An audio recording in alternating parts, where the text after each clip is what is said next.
Hello and welcome to this edition of News Today. Without delay, let's have a look at the headlines first. Prime Minister chaired first meeting of the governing board of Anusandhan National Research Foundation. India Gulf Cooperation Council adopt action plan for joint activities. 4 major initiatives of Indian Cybercrime Coordination Center launched. Blueprint for action issued by Responsible AI in the Military Domain Summit. Health Ministry releases Health Dynamics of India Infrastructure and Human Resources 2022-23. Indo-Pacific Oceans Initiative completes 5 years. Prime Minister recently chaired the first meeting of the governing board of the Anusandhan National Research Foundation, marking a significant moment for India's research and innovation landscape. During the meeting, key initiatives aimed at transforming India's research ecosystem were unveiled. One of the flagship initiatives announced was the Partnerships for Accelerated Innovation and Research.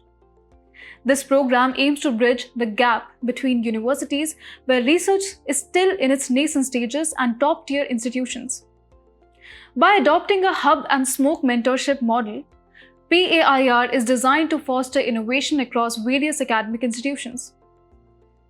Another important initiative is the Mission for Advancement in High Impact Areas. The mission focuses on priority-driven, solution-oriented research in critical areas such as electric vehicle mobility, advanced materials, solar cell technology, and health and medical advancements.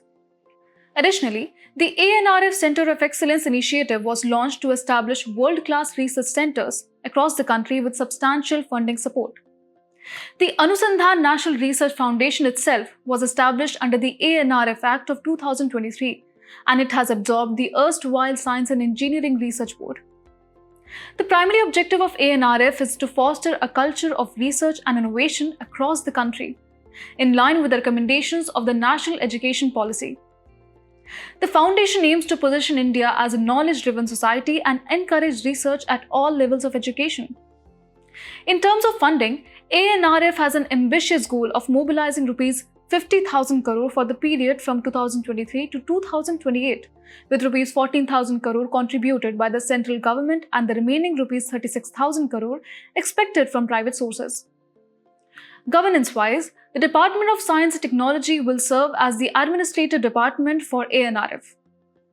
The Prime Minister will hold the position of ex officio President, with the Union Minister of Science and Technology and the Minister of Education serving as ex officio Vice Presidents. The Executive Council, led by the Principal Scientific Advisor to the Government of India, will oversee the implementation of the Foundation's policies and programs. ANRF seeks to address several critical issues that have historically hampered India's research ecosystem. One of the major challenges is that only a handful of higher education institutions in India are actively engaged in research activities. Unlike many other countries where universities act as nerve centers for scientific research, in India, research is predominantly concentrated in specialized institutions such as the Indian Institute of Science, Tata Institute of Fundamental Research, and the Indian Institute of Technology. ANRF aims to expand this research base to a wider network of institutions across the country. Moreover, research and development programs in India have often been fragmented, with multiple ministries running their own initiatives. This has sometimes led to duplication of efforts and inefficiencies in the system. By creating a more unified and collaborative research framework, ANRF seeks to eliminate these inefficiencies and ensure that research funding and efforts are directed towards high-priority areas with maximum impact. In a significant diplomatic development, India and the Gulf Cooperation Council recently adopted the Joint Action Plan 2024-2028 during the first ever India-GCC Joint Ministerial Meeting for Strategic Dialogue. Now, before we begin, let us first get to know about the Gulf Cooperation Council. Established in 1981 and headquartered in Riyadh, Saudi Arabia, GCC aims to foster unity among its members states based on shared political and cultural identities. The adoption of the Joint Action Plan signifies the commitment of both India and the GCC to strengthen their partnership across strategic sectors. Coming back to the news, let us now look at the key outcomes of the ministerial meeting. Firstly, the Joint Action Plan 2024-2028 plan sets the stage for enhanced collaboration in a wide range of sectors including health, trade, security, energy, agriculture, food security, transportation and culture. Next element of the meeting was India's affirmation of the 3P framework: People, Prosperity and Progress, designed to enhance ties between India and the GCC region. The framework underscores India's approach of placing people-to-people connections at the center of its diplomatic relations, while simultaneously fostering economic growth and strategic progress. In addition to the broader economic and strategic discussions, India also addressed the humanitarian crisis in Gaza. External Affairs Minister emphasized India's consistent and principled position, stressing that any resolution must adhere to the principles of humanitarian law. India's relationship with the GCC spans decades, with political dialogue dating back to 2003. Over the years, India has established strategic partnerships with key GCC members such as Saudi Arabia, the UAE, and Oman. The bilateral trade between India and the GCC reached a significant $161.59 billion in financial year 23-24, with the UAE emerging as the seventh largest source of foreign direct investment in India. The region is also home to a vast Indian diaspora of approximately 8.9 million people, contributing to about 30% of India's inward remittances in 2020-21. Energy cooperation remains a cornerstone of the India-GCC relationship, with GCC countries contributing to 35% of India's oil imports and 70% of its gas imports. This strategic energy partnership further solidifies the crucial role the GCC plays in India's energy security and economic stability. In a significant move to bolster India's fight against cybercrime, the Union Home Minister recently launched 4 new initiatives under the Indian Cybercrime Coordination Centre or I4C to strengthen the nation's fight against cybercrime. During the Foundation Day celebrations of I4C, the Minister highlighted the increasing importance of cybersecurity as a critical element of national security extending beyond the digital realm. The I4C initiative, which was approved in the year 2018 and officially launched in 2020, aims to tackle cybercrimes and enhance coordination among law enforcement agencies across the country. The 4 key initiatives launched include the Cyber Fraud Mitigation Center, a dedicated platform for immediate action and seamless cooperation in tackling online financial crimes. The CFMC embodies the principle of cooperative federalism within the domain of law enforcement. The second initiative is the Cyber Commandos program, which will establish special cybersecurity units in states, union territories, and central police organizations. These trained cyber commandos will be responsible for countering the growing threats in the digital landscape. The third initiative is the Samanvay platform, a web-based module designed to act as a centralized data repository for cybercrimes. This platform will facilitate data sharing, crime mapping, and analytics, as well as coordination among law enforcement agencies. Finally, the Cyber Suspect Registry will be created based on National Cybercrime Reporting Portal in collaboration with banks and financial intermediaries for strengthening fraud risk management capabilities of financial ecosystem. Cybersecurity has become an integral aspect of national security in today's interconnected world. The protection of critical national infrastructure such as power grids, water systems, and transportation networks is essential to prevent potentially devastating digital attacks, as seen in the 2019 malware attack on the Kudankulam nuclear power plant. Economic security is also at stake, with cyber threats posing risk to businesses and financial institutions, as highlighted by the 2017 WannaCry ransomware attack. Furthermore, national defense relies on robust cybersecurity measures to safeguard military communications, weapon systems, and sensitive strategic information, as demonstrated by the Stuxnet worm attack on the Iranian nuclear facilities. These initiatives mark a significant step forward in India's cybersecurity strategy, reinforcing the nation's resilience against evolving cyber threats. In a critical step toward ensuring the responsible use of artificial intelligence in global military operations, the 2024 Responsible AI in the Military Domain Summit in Seoul, South Korea, unveiled its blueprint for action. This legally non-binding framework aims to address the complexities and risks of AI deployment in defense while promoting global cooperation. The summit, which held its inaugural session in 2023, has quickly become a key global platform for discussions on the ethical and responsible use of AI in military settings, with stakeholders ranging from governments to tech firms and international organizations It emphasizes the importance of preventing AI applications from destabilizing global peace and security. At the heart of the blueprint is the call for responsible AI use that preserves international stability. AI applications in military domain should be developed, deployed, and used in a way that maintains and does not undermine international peace, security, and stability.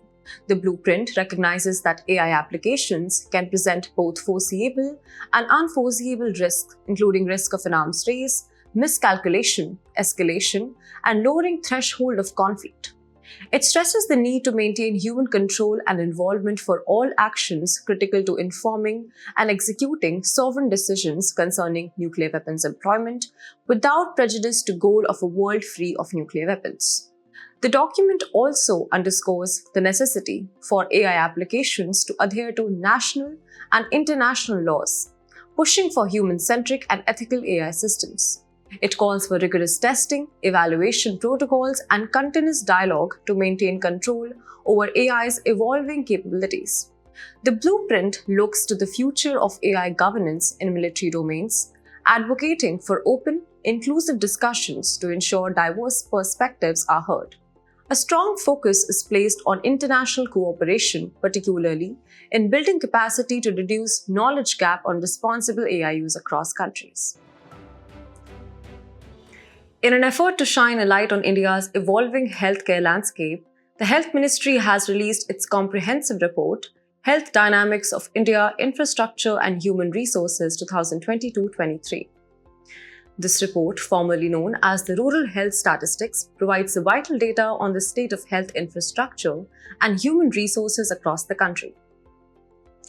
Let's switch focus to the key findings of the report. India's public healthcare network has grown remarkably. There are now 714 district hospitals and 362 medical colleges across the nation. In rural India, primary health centers or PHCs, sub-centers or SCs, and community health centers or CHCs have seen a steady increase between 2005 and 2023, with approximately 25,000 of the 32,000 PHCs located in rural areas. However, there is still a glaring shortage of doctors despite an increase in availability. The number of doctors in PHCs has risen from 20,000 to 32,000 over this period. Yet, vacancies have almost doubled, highlighting the ongoing challenge of staffing rural facilities. The report also reveals significant infrastructure gaps, with many SCs in states like Andhra Pradesh, Bihar, Karnataka, Rajasthan, and Uttar Pradesh still operating out of rented buildings. Urban areas show a concerning disparity in healthcare services. A shortfall of around 36% of urban primary health centers or UPHCs exist when compared to population norms. However, some regions including Andhra Pradesh, Himachal Pradesh, and Delhi have surpassed the required number of UPHCs. Much like in rural areas, UPHCs in states like Bihar, Karnataka, and Madhya Pradesh face infrastructure challenges, with many operating in rented facilities. Furthermore, India's public healthcare system operates through a three-tiered framework. Public health and hospitals is a state subject, and therefore, the primary responsibility of strengthening the public healthcare system lies with the respective state governments. The doctor population ratio in India now stands at 1:834, including both allopathic and Ayush practitioners. In a landmark initiative aimed at fostering cooperation and security in one of the world's most vital maritime regions, the Indo-Pacific Oceans Initiative marks its 5-year milestone. Launched in 2019 by India at the East Asia Summit in Bangkok, IPOI was designed to build a cohesive and inclusive framework for the Indo-Pacific region, prioritizing collaboration over competition. The initiative traces its roots to India's Security and Growth for All in the Region, or SAGAR vision, introduced in 2015. Unlike treaty-based frameworks, IPOI is a non-binding, open initiative built on the idea of voluntary partnerships. Unlike treaty-based frameworks, IPOI is a non-binding, open initiative built on the idea of voluntary partnerships. It aims to strengthen a sense of community across the Indo-Pacific by pooling together resources and expertise. It is leveraging the strengths of existing regional bodies like East Asia Summit, the Indian Ocean Rim Association, and BIMSTEC. The initiative revolves around 7 key pillars of collaboration, ranging from maritime ecology and resources to disaster management and trade connectivity. Countries take the lead on specific pillars, creating a network of shared responsibility. IPOI's approach stands in sharp contrast to the geopolitics often seen in the Indo-Pacific, offering a fresh path of cooperation. Its mission dovetails with India's broader maritime ambitions, aligning with the Maritime India Vision 2030 and Maritime Amrit Kal Vision 2047. Convergences with initiatives like the Australia-India Indo-Pacific Oceans Initiative Partnership and the ASEAN Outlook for the Indo-Pacific further enhance its global relevance. As IPOI steps into its next phase, there's a growing call for more structured action. Leaders of each pillar are expected to outline a clear agenda for the next 5 years, while also integrating island nations, East African states, and the Gulf countries to create a truly global platform. Annual reports on progress by each lead country could further enhance transparency and effectiveness. In today's Place in News, we will discuss the Gaza Strip. Recently, Israel launches a strike on the Khan Yunis safe zone in Gaza. Let's discuss its political features. It is a territory occupying 140 square miles along the Mediterranean Sea, just northeast of the Sinai Peninsula. Bordering countries are Egypt in the southwest and Israel in the east and the north. It is the smaller of the 2 Palestinian territories, the other being the West Bank, that make up the state of Palestine. In the Six-Day War of 1967, it was taken by Israel, which occupied the region for the next quarter century. In 1994, Israel began a phased transfer of governmental authority in the Gaza Strip to the Palestinian Authority under the terms of the Oslo Accords. In terms of its geographical features, it is a part of Levant region and its climate remains Mediterranean or hot semi-arid. Major crops that are found include citrus fruit, dates, olive, etc. As we conclude today's main news, let's have a look at some quick updates. Recently, more than 1 crore fraudulent mobile connections disconnected with the help of Sanchar Sathi. Launched by the Department of Telecommunication, its objective is to make citizen-centric platform to fight cyber fraud, enabling citizens to report suspicious calls and messages. Ministry of Electronics and Information Technology launched Phase 3 of capacity building initiatives under Digital India Vision to enhance skills in digital public goods projects. DPGs are open source technologies including open data, open AI models, open standards, and open content used in a country to operationalize digital public infrastructure. Recently, China and Russia announced joint naval and air drills North United 2024 in the Sea of Japan and the Sea of Okhotsk. Northern United 2024 aims to improve strategic cooperation between the China and Russia and strengthen their ability to jointly deal with security threats. The water level in the Paraguay River is facing the lowest water level in more than a century. Paraguay River is the 5th largest river in South America and principal tributary of Parana River. Recently, a US-based startup firm, Rocketstar, has conceptualized a proton fusion propulsion engine. Proton fusion engine was initially conceptualized by Albert Einstein back in 1929, the use of nuclear fusion to propel spacecraft at near light speed. Drug Controller General of India has approved a new eye drop, Presvu.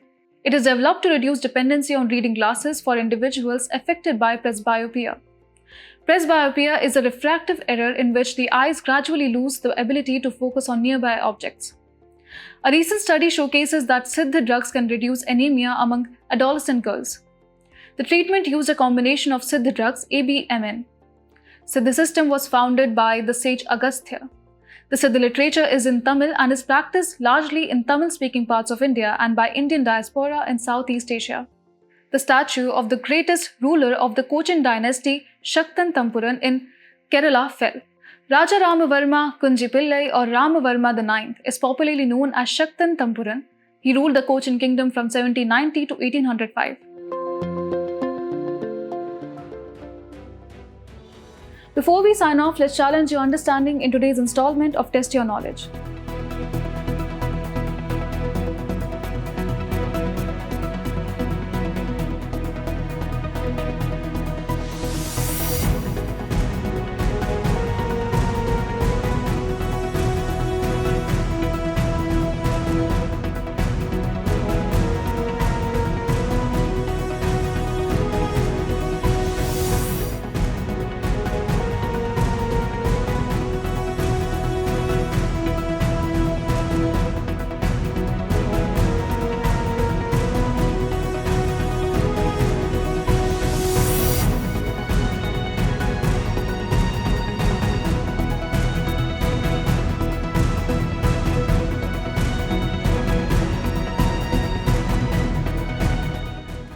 Thank you for joining us. We hope you found this episode of News Today engaging.